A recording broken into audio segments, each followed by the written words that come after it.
Prajwal Revanna pen drive ಪ್ರಕರಣ ಏನಿದೆ, Prajwal case ಬಗ್ಗೆ ಈಗ ಮೌನ ಮುರಿದಿದ್ದಾರೆ ದೇವೇಗೌಡರು. ಮೊಟ್ಟ ಮೊದಲನೇ ಬಾಗಿ ಪ್ರತಿಕ್ರಿಯೆಯನ್ನ ಕೊಟ್ಟಿದ್ದಾರೆ. ಪ್ರಜ್ವಲ್ ಕೇಸ್ನಲ್ಲಿ ದೇವೇಗೌಡರ ಮೊದಲ ಪ್ರತಿಕ್ರಿಯೆ ಏನಿದೆ? ನಮ್ಮ ಕುಟುಂಬದ ವಿರುದ್ಧ ರಾಜಕೀಯ ಕುತಂತ್ರ, ಪ್ರಜ್ವಲ್ ವಿರುದ್ಧ ಕಾನೂನು ಕ್ರಮ ಕೈಗೊಳ್ಳಲಿ ಅನ್ನುವಂಥದ್ದನ್ನ ದೇವೇಗೌಡರು ಹೇಳ್ತಾ ಇದ್ದಾರೆ. ಪ್ರಜ್ವಲ್ ಬಗ್ಗೆ ಕುಮಾರಸ್ವಾಮಿ ಅವರು ಕೂಡ ಮಾತನಾಡಿದ್ದಾರೆ. ಜೂನ್ 4ರಂದು ಎಲ್ಲವನ್ನ ಮಾತನಾಡ್ತೀನಿ ಅನ್ನುವಂಥದ್ದನ್ನ ಹೇಳಿದ್ದಾರೆ.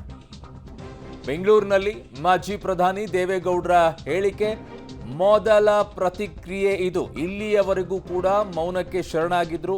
ಯಾವ ಪ್ರತಿಕ್ರಿಯೆಯನ್ನ ಕೂಡ ದೇವೇಗೌಡರು ಕೊಟ್ಟಿರಲಿಲ್ಲ, ಆಚೆ ಕೂಡ ಕಾಣಿಸಿಕೊಂಡಿರಲಿಲ್ಲ, ಯಾವುದೂ ಕೂಡ ಅವರಿಂದ ಹೇಳಿಕೆಗಳು ಬಂದಿರಲಿಲ್ಲ. ಈಗ ಮೊದಲ ಪ್ರತಿಕ್ರಿಯೆ ಅವರಿಂದ ಬರ್ತಾ ಇದೆ. ನಮ್ಮ ಕುಟುಂಬದ ವಿರುದ್ಧ ರಾಜಕೀಯ ಕುತಂತ್ರ ನಡೆದಿದೆ, ಪ್ರಜ್ವಲ್ ವಿರುದ್ಧ ಕಾನೂನು ಕ್ರಮ ಕೈಗೊಳ್ಳಲಿ ಅಂತ ಹೇಳಿ ಅವರ ತಾತ, ಪ್ರಜ್ವಲ್ ಅವರ ತಾತ, ಮಾಜಿ ಪ್ರಧಾನಿ ದೇವೇಗೌಡರು ಕೊಟ್ಟಂತ ಹೇಳಿಕೆ ಇದು. ಏನು ಹೇಳಿದ್ದಾರೆ ಮೊದಲು ನೋಡ್ಬಿಡೋಣ. ಪ್ರಜ್ವಲ್ ರೇವಣ್ಣರು ಹೊರಗಡೆ ಹೋಗಿದ್ದಾರೆ.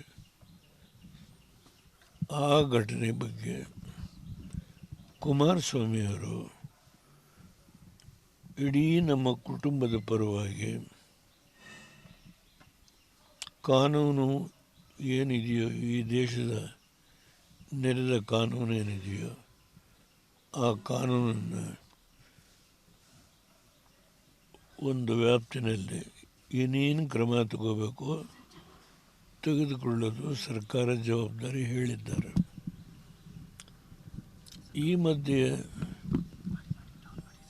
ಇದಕ್ಕೆ ಒಳಗೊಂಡಿರ್ತಕ್ಕಂಥ ಅನೇಕ ಜನ ಇದ್ದಾರೆ. ಇದರಲ್ಲಿ ನಾನು ಅವರ ಯಾರ ಹೆಸರನ್ನು ಹೇಳಲಿಕ್ಕೆ ಹೋಗಲ್ಲ. ಇದರಲ್ಲಿ ಯಾರ್ಯಾರು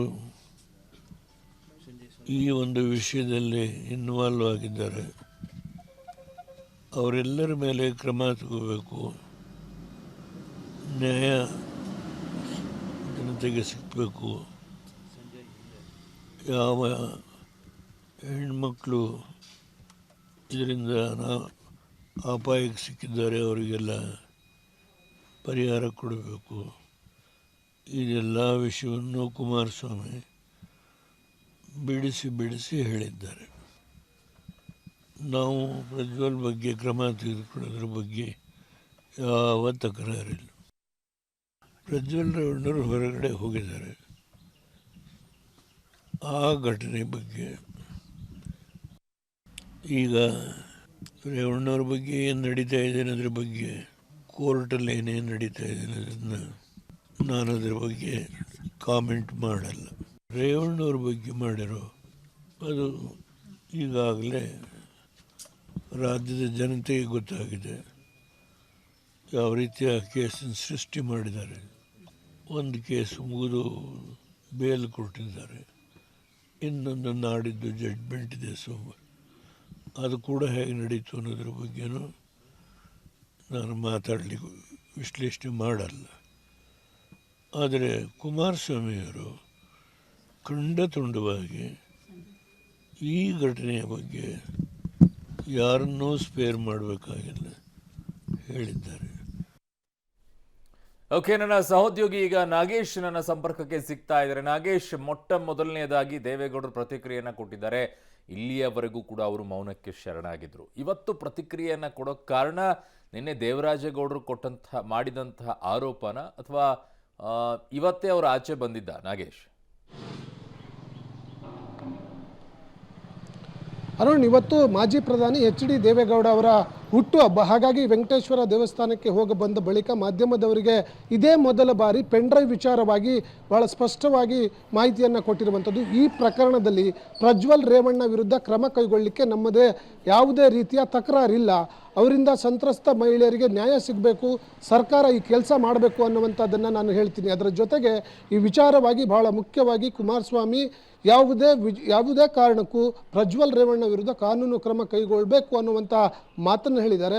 ಅದನ್ನು ಕೂಡ ನಾನು ಪುನರುಚ್ಚರಿಸ್ತಾ ಇದ್ದೇನೆ ಅನ್ನುವಂಥ ಮಾತನ್ನು ಹೇಳಿದರು. ಅದರ ಜೊತೆಗೆ ರೇವಣ್ಣ ವಿಚಾರವಾಗಿ ಬಂದಂಥ ಸಂದರ್ಭದಲ್ಲಿ ಈ ರೇವಣ್ಣ ವಿಚಾರವಾಗಿ ಏನೆಲ್ಲ ಬೆಳವಣಿಗೆ ಆಗ್ತಾ ಇದೆ ಅನ್ನುವಂಥದ್ದನ್ನು ರಾಜ್ಯದ ಜನ ನೋಡ್ತಾ ಇದ್ದಾರೆ.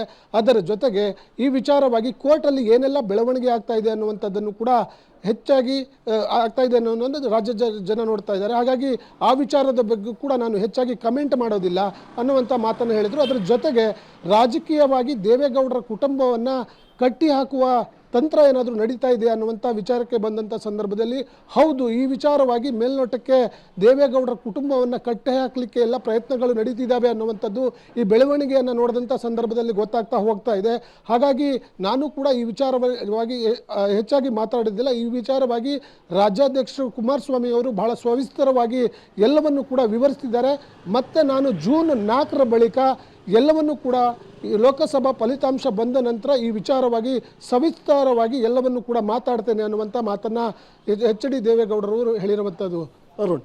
ಓಕೆ ನಾಗೇಶ್, ನಿಮ್ಮೆಲ್ಲ ಮಾಹಿತಿಗೆ ಧನ್ಯವಾದಗಳು. ಇನ್ನು ನನ್ನ ಸಹೋದ್ಯೋಗಿ ಶ್ರೀನಿವಾಸ್ ಕೂಡ ಸಂಪರ್ಕಕ್ಕೆ ಸಿಗ್ತಾ ಇದ್ದಾರೆ. ಶ್ರೀನಿವಾಸ್, 91 ವರ್ಷ ಮುಗಿಸಿ 92ನೇ ವರ್ಷಕ್ಕೆ ಕಾಲಿಡ್ತಾ ಇರುವಂತಹ ದೇವೇಗೌಡರು ಈ ವಯಸ್ಸಲ್ಲೂ ಕೂಡ ಇಂಥದ್ದನ್ನು ನೋಡಬೇಕಾದಂಥ ಪರಿಸ್ಥಿತಿ ಅವರಿಗೆ ಬಂದಿದೆ ಅನ್ನೋದನ್ನು ಅನೇಕರು ಹೇಳ್ತಾ ಇದ್ದಿದ್ದು. ಆದರೆ ಇವತ್ತು ಅವರು ಪ್ರತಿಕ್ರಿಯೆಯನ್ನು ಕೊಡೋಕೆ ನಾವು ಇಷ್ಟು ದಿನ ಆಚೆ ಕಾಣಿಸ್ಕೊಳ್ಳೇ ಇಲ್ಲ. ಶ್ರೀನಿವಾಸ್, ದೇವೇಗೌಡರು ಎಲ್ಲಾದರೂ ಕಾಣಿಸ್ಕೊಂಡಿದ್ರ? ಪ್ರತಿಕ್ರಿಯೆನಂತೂ ಕೊಟ್ಟಿರಲಿಲ್ಲ. ಇವತ್ತು ಕೊಟ್ಟಂಥ ಈ ಪ್ರತಿಕ್ರಿಯೆಗೆ ಏನು ಕಾರಣ? ಯಾಕೆ ಇವತ್ತು ಕೊಡಬೇಕು ಅನ್ನಿಸ್ತು ಅವರಿಗೆ? ಅರುಣ್, ಇಷ್ಟು ದಿನದಿಂದ ದೇವೇಗೌಡರು ತಮ್ಮ ನೋವನ್ನ ಎಲ್ಲೂ ಕೂಡ ಬಹಿರಂಗವಾಗಿ ಹೇಳ್ಕೊಂಡಿರ್ಲಿಲ್ಲ, ಮನೆಯಿಂದ ಹೊರಗಡೆ ಕೂಡ ಬಂದಿರ್ಲಿಲ್ಲ. ಇವತ್ತು ಅವರ ಹುಟ್ಟುಹಬ್ಬದ ಹಿನ್ನೆಲೆಯಲ್ಲಿ ಇವತ್ತು ವಿಶೇಷವಾಗಿ ಪೂಜೆ ಸಲ್ಲಿಕೆ ಬಂದಿದ್ರು. ಅದಾದ ನಂತರ ಇವತ್ತು ಬಹುಶಃ ಅವ್ರಿಗೆ ಮಾತನಾಡ್ಬೇಕು ಅಂತ ಅನಿಸಿದೆ ಅಂತ ಅನ್ಸುತ್ತೆ. ಯಾಕಂದ್ರೆ ಇಷ್ಟು ದಿನ ಕುಮಾರಸ್ವಾಮಿ ಅವರು ಮಾತನಾಡಿದ್ರು, ಮತ್ತೆ JDS ನಾಯಕರು ಮಾತನಾಡ್ತಿದ್ರು. ಆದ್ರೆ ದೇವೇಗೌಡ ಪ್ರತಿಕ್ರಿಯೆ ಎಲ್ಲರಿಗೂ ಕೂಡ ನಿರೀಕ್ಷೆ ಇತ್ತು. ಹಾಗಾಗಿನೇ ದೇವೇಗೌಡರು ಇವತ್ತು ಮಾತನಾಡಿದ್ದಾರೆ ಅಂತ ಅನ್ಸುತ್ತೆ. ಸೊ ಅವರು ಕೂಡ ಕಾನೂನಾತ್ಮಕವಾಗಿ ಏನೆಲ್ಲ ಕ್ರಮಗಳಾಗ್ಬೇಕು ಅದು ಆಗ್ಲಿ ಅನ್ನುವಂತ ಮಾತುಗಳನ್ನು ಹೇಳಿದ್ದಾರೆ. ಜೊತೆಗೆ ಏನು ಪ್ರಜ್ವಲ್ ರೇವಣ್ಣ ಅವರ ಮೇಲೆ ಯಾವುದೇ ಕ್ರಮಗಳನ್ನ ಬೇಕಾದ್ರೂ ಸರ್ಕಾರ ತೆಗೆದುಕೊಳ್ಳಿ, ಅದಕ್ಕೆ ನಮ್ಮ ಅಬ್ಜೆಕ್ಷನ್ ಏನಿಲ್ಲ ಅನ್ನುವ ಮೂಲಕ ಕಾನೂನಿನಲ್ಲಿ ಎಲ್ಲರೂ ಒಂದೇ ಅನ್ನುವಂತ ಮಾತುಗಳನ್ನು ಹೇಳಿದ್ದಾರೆ. ಕೊನೆಗೆ ಕುಮಾರಸ್ವಾಮಿಗೆ ಎಲ್ಲದಕ್ಕೂ ಕೂಡ ಉತ್ತರ ಕೊಡ್ಕೊಂಡು ಬರ್ತಿದ್ದಾರೆ. ರೇವಣ್ಣ ಅವರ ಬಂಧನ ಕೂಡ ರಾಜಕೀಯ ಅನ್ನುವಂತಹ ಒಂದು ರೀತಿ ರಾಜಕೀಯ ಒಂದು ಬಂಧನ ಅನ್ನುವಂತ ವಿಚಾರವನ್ನು ಕೂಡ ದೇವೇಗೌಡರು ಪರೋಕ್ಷವಾಗಿ ಹೇಳಿರುವಂತದ್ದು. ಇನ್ನು ಬೇರೆ ವಿಚಾರಕ್ಕೆ ಬರೋದಾದ್ರೆ ಅಂದ್ರೆ ತಮ್ಮ ಕುಟುಂಬದ ವಿರುದ್ಧ ಅಂದ್ರೆ ತಮ್ಮ ಕುಟುಂಬವನ್ನ ಹಿಂದೆ ಮಾಡಬೇಕು ಅನ್ನುವಂತ ನಿಟ್ಟಿನಲ್ಲಿ ಈ ರೀತಿಯಾದಂತಹ ಆ ಷಡ್ಯಂತ್ರ ಮಾಡಿದ್ದಾರೆ ಅನ್ನುವಂತ ಆರೋಪಗಳನ್ನ ದೇವೇಗೌಡರು ಮಾಡ್ತಿರುವಂತದ್ದು. ಒಂದು ಕ್ಲಿಯರ್, ಪ್ರಜ್ವಲ್ ರೇವಣ್ಣ ಅವರ ಕೇಸ್ನಲ್ಲಿ ಕುಮಾರಸ್ವಾಮಿ ಅವರ ಸ್ಟ್ಯಾಂಡು, JDS ನ ಸ್ಟ್ಯಾಂಡ್ ಏನಿದೆಯೋ ದೇವೇಗೌಡರ ಸ್ಟ್ಯಾಂಡ್ ಕೂಡ ಅದೇ ಆಗಿದೆ. ಇನ್ನು ರೇವಣ್ಣ ಅವರ ಬಂಧನ ಮತ್ತೆ ಈ ಎಲ್ಲಾ ಆರೋಪಗಳು ಪೆನ್ ಡ್ರೈವ್ ಲೀಕ್ ಎಲ್ಲವೂ ಕೂಡ ಸೊ ಯಾರು ಕಾರಣಕರ್ತರೋ ಅವ್ರ ಮೇಲೂ ಕ್ರಮ ಆಗ್ಲಿ ಅನ್ನುವ ಮೂಲಕ ಇದೊಂದು ರಾಜಕೀಯ ಷಡ್ಯಂತ್ರ ಅನ್ನುವುದನ್ನು ಕೂಡ ದೇವೇಗೌಡರು ಮಾತಾಡಿರುವಂತದ್ದು. ಹಾಗಾಗಿ ಆ ದೇವೇಗೌಡರ ಈ ಒಂದು ಮಾತು ಮುಂದೆ ಯಾವ ರೀತಿಯಾಗಿ ಪರಿಣಾಮಗಳು ಬೀರ್ತವೆ, ಯಾವ ರೀತಿ ವಿದ್ಯಮಾನಗಳಾಗ್ತವೆ ಅನ್ನುವಂಥದ್ದನ್ನ ಕಾದ್ ನೋಡ್ಬೇಕಾಗತ್ತೆ. ಅರುಣ್. ಓಕೆ ಶ್ರೀನಿವಾಸ್, ನಿಮ್ಮೆಲ್ಲ ಮಾಹಿತಿಗೆ ಧನ್ಯವಾದಗಳು.